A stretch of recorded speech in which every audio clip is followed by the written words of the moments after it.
Proverbs 19, verse 21 states, "Many are the plans in a person's heart, but it is the Lord's purpose that prevails."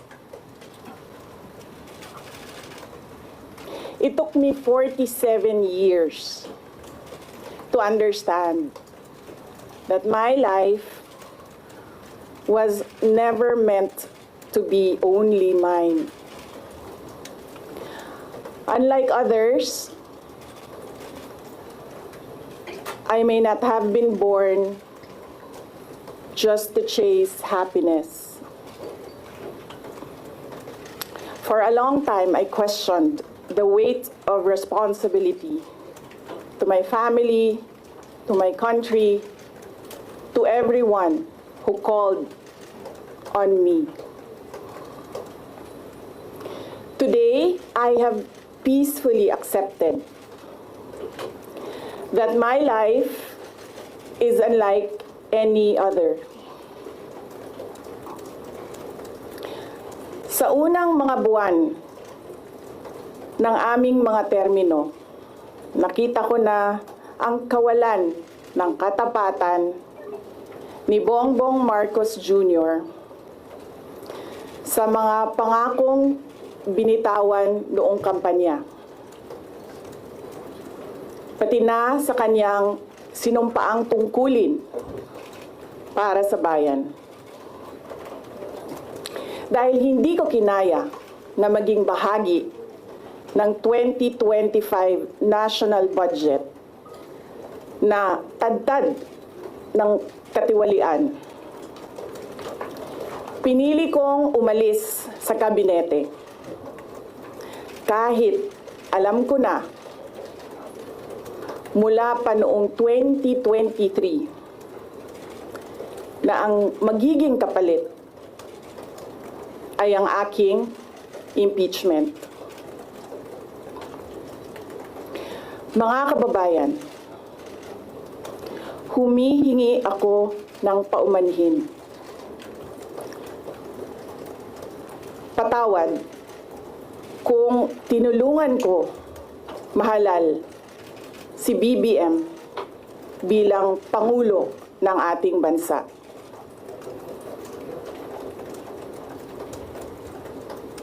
Patawad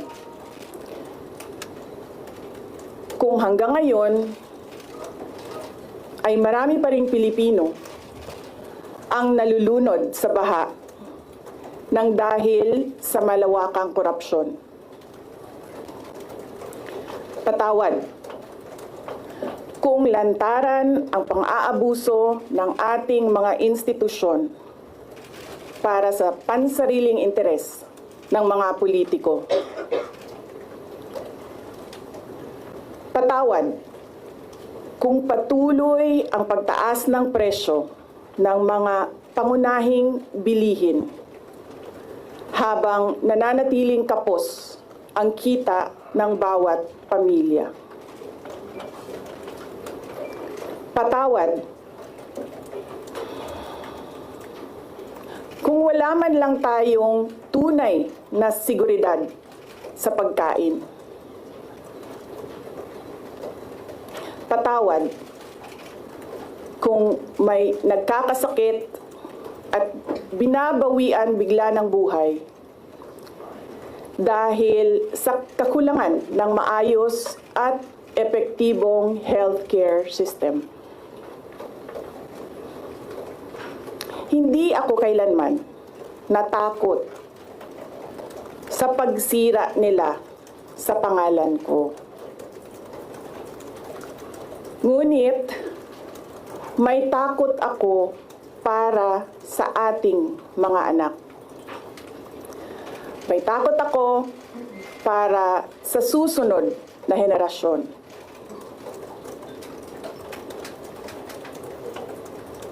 May takot ako para sa mga kababayan nating walang bahay sa ibang bansa.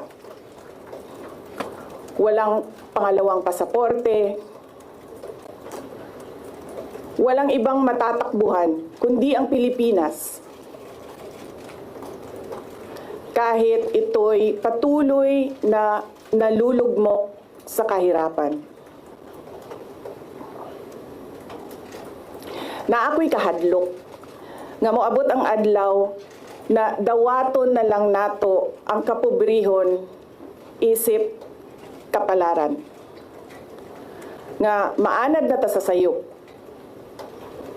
nga mawad-an na lang ta og paglaom. Og labaw sa tanan na ako'y kahadlok,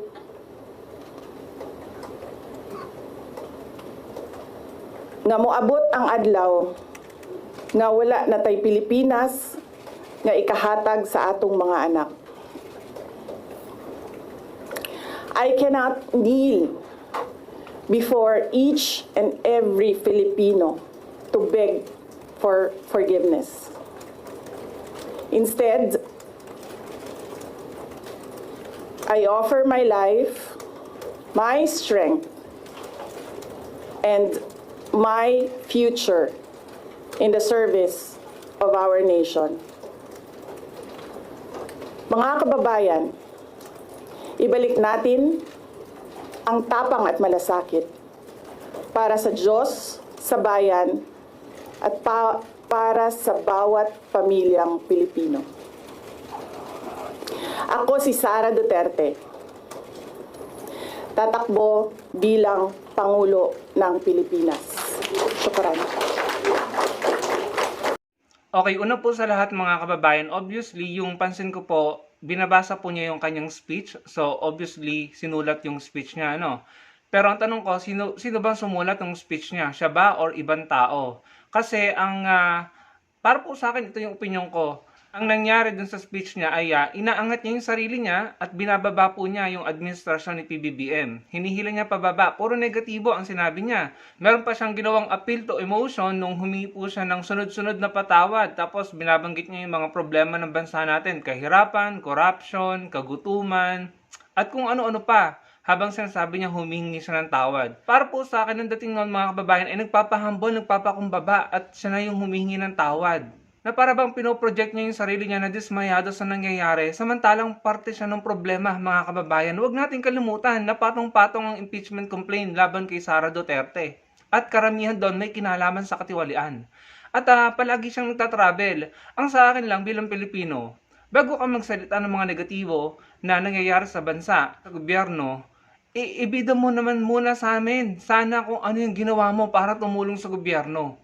Puro negatibo at pangit na pangyayari sa bansa natin ang gusto mong itanim sa utak ng mga Pilipino. Pero ikaw, bilang ikaw yung Vice President, pangalawa sa pinakamataas na posisyon sa gobyerno, anong naitulong mo kay PBBM sa gobyerno para bigyan ng solusyon ang mga problemang binanggit mo? Puro problema ang binanggit mo. Ano ba yung itinulong mo para lutasin ang mga problemang ito? Hindi po ba mga kababayan? Para po sa akin, yung speech niyang yan, ang aim niyan, ang goal niya is pasamain po talaga ang imahe ng admin ni PBBM and then i-project niya yung sarili niya bilang tagapagligtas at bilang problem solver na magbibigay ng solusyon sa mga problemang binanggit niya.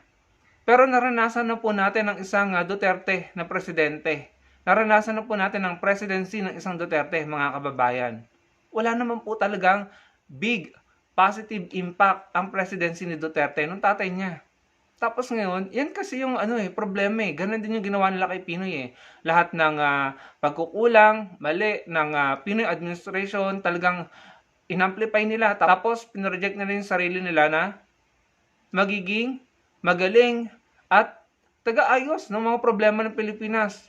Pero as a result, nakita natin yung presidency ni Duterte, hindi naman. Lumubog tayo sa utang at lumagapak po ang ekonomiya ng bansa natin. Napabayaan pa yung pandemya. Tapos ganun din, ito na naman sila. Yan din ang style. Imbis na magbigay ng solusyon or tumulong muna dahil masyado pang maaga ang eleksyon, no? 2 years pa eh, or less than 2 years pa eh. Okay sana kung ginawa niya yan 2027, year 2027, at least malapit ng eleksyon. Pero ngayon, sana ngayon magtulungan muna, magtrabaho muna bago magreklamo. Lalo pat ikaw ay parte naman ng gobyerno.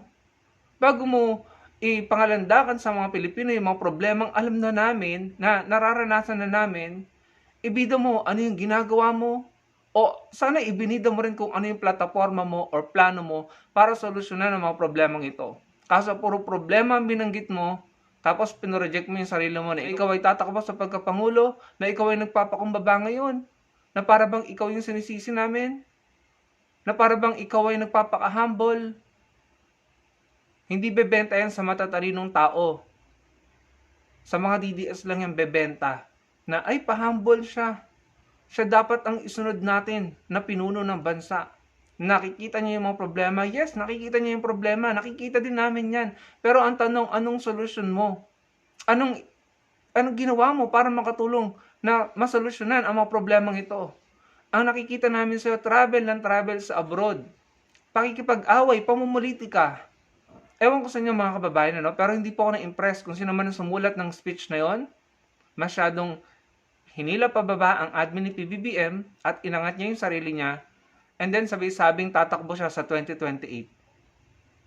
Maganda bang tignan yan, mga kababayan? Sinabi pa niya sinisiraan siya. Kung sinisiraan ka, bakit hindi mo harapin yung impeachment trial? Bakit hindi mo labanan yung mga akusasyon? Kung sinisiraan ka lamang. Puro denial lamang po, pagtanggi ang ginagawa ni Sara Duterte, pero hindi niya nilalabanan or binabangga ang mga akusasyon, ang mga testimonya, at ang mga ebidensya. Ako po, malaki pong paniniwala ko na si Sara Duterte ay magre-resign bago po magkaroon ng conviction sa impeachment court. Magre-resign yan kasi desidido na siyang tumakbo sa pagkapangulo eh.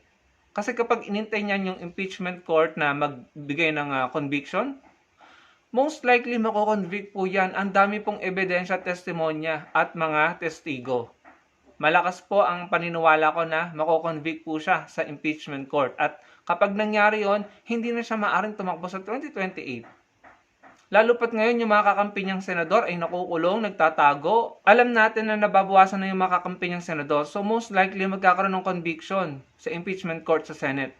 So naniniwala ako magre-resign yan kasi gusto niya tumakbo sa 2028 eh. Hindi siya makakatakbo kung makukonvict siya sa impeachment court. So, ayan po yung nakikita ko mga kababayan. Pero again, nakakadismaya na ang aga pa, 2 years pa, no? Meron na siyang mga ganyan na pinoproject na niya yung sarili niya na dapat siya ang maging pangulo dahil maraming problema. Pero ang tanong, anong naging parte mo para solusyonan ang mga problema? Ang tanong, anong naging contribution mo? Ang nakita namin, travel kayo ng travel. Kayong magkakapatid, laging absent sa Kongreso. So nakakadismaya mga kababayan. Nakakaumay po yung ganyang sistema. 2 years pa, namumulitika na. Humihila na ng pababa, imbis na tumulong muna. Kaya nga ako, proud na proud po ako kay Mayor Leni Robredo dahil kahit siya yung rival ni PBBM, tumutulong siya kahit papano kay PBBM, nagpapakita at nagpapahig ng pagsuporta na kailangang maging successful ang Pangulo, ang gobyerno dahil kawawa ang mga Pilipino kapag hindi naging successful si PBBM. Pero ito si Sara Duterte, lahat ng paghila pababa, negatibo, gagawin niya. Para lang maiproject niya yung sarili niya na magaling at siya yung tagapagligtas ng Pilipinas. Mali yun, mga kababayan, mali yung ganyang style, mali yung ganyang sistema. Sana ginawa mo yan sa 2027, masyado pang maaga. Okay lang sana kung malinis ka eh. Okay lang sana kung wala kang bahid ng katiwalian, pero ang daming akusasyon sa iyo na ang lahat naman ng ginagawa mo ay pag-deny lamang. Hindi mo hinaharap, hindi mo nilalabanan, kagaya ng ginawa ni Senator De Lima. Tapos sasabihin mo, sinisiraan ka lang? Kung sinisiraan ka lang, dapat harapin mo yan at patunayan mo na sinisiraan ka lang talaga. Hindi mo mapapatunayan sa matatalinong Pilipino na sinisiraan ka lang kung sasabihin mo lang na sinisiraan ka. Patunayan mo, harapin mo. Be accountable. Public servant ka, hindi ka ordinaryong Pilipino. Yun lang mga kababayan, nakakadismaya po sa isang Vice President na nauna pang magpahayag ng candidacy. Okay lang naman eh, expected naman yan eh. Pero sobrang aga pa, magtulungan naman muna sana. Wala po eh. Nung Vice President si BP Leni, hindi ko po yan nakitang ganyan eh. Nag-declare siya ng candidacy, gawin na sa oras. October 17 yata yun or October 7, 2021. No? Ilang buwan na lang election na. Pero eto si Sara Duterte 2 years from now. nagsasabi na gusto niya maging presidente. So kung kayo po ang tatanungin ko, iboboto niyo po ba siya kung ganyan ang style niya at sistema niya? Ilagay niyo po sa comment section below. Gusto ko pong marinig ang inyong opinion. Maraming pong salamat sa panonood.